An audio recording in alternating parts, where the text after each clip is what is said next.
আগামীকাল রাজধানীর রাজপথ দখল রাখার পরিকল্পনা নিয়েছে আওয়ামী লীগ। রাজধানীতে হতে যাওয়া সমাবেশে সর্বোচ্চ নেতাকর্মীর উপস্থিতি নিশ্চিত করবে যুবলীগ, স্বেচ্ছাসেবক লীগ ও ছাত্রলীগ। আগামীকাল সকাল থেকে ঢাকার রাজপথে মহাসমাবেশের ঘোষণা দিয়েছে বাংলাদেশ আওয়ামী লীগ।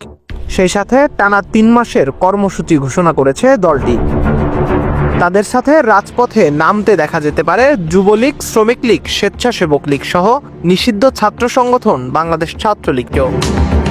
গতকাল আওয়ামী লীগের ভেরিফাইড টুইটার পেজ থেকে নেতাকর্মীদেরকে এমন ঘোষণা দেওয়া হয়।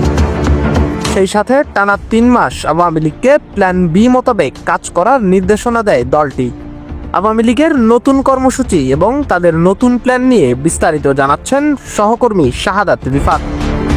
ছাত্র জনতার ব্যাপক আন্দোলনের মুখে সাবেক প্রধানমন্ত্রী শেখ হাসিনা ক্ষমতাচ্যুত হয়ে দেশ ছেড়ে ভারতে আশ্রয় নেওয়ার পর ধারাবাহিকভাবে গা ঢাকা দেয় আওয়ামী লীগের সকল নেতাকর্মীরা।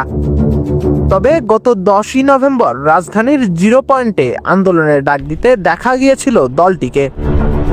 সমাবেশের ডাক দিলেও জিরো পয়েন্ট চত্বরে উপস্থিত হয়নি কোনো আওয়ামী লীগের কর্মী সমর্থকেরা। তবে এটাকে আওয়ামী লীগের নতুন ফাঁদ বলে আখ্যায়িত করেছেন শেখ হাসিনার ছেলে সজীব ওয়াজেদ জয়। দলটি জানিয়েছে আগামীকাল সকাল থেকে প্ল্যান বি নিয়ে রাজপথে নামার নতুন ছক কষছে আওয়ামী লীগ। শাহাদাত রিফাত, নিউজ ডেস্ক।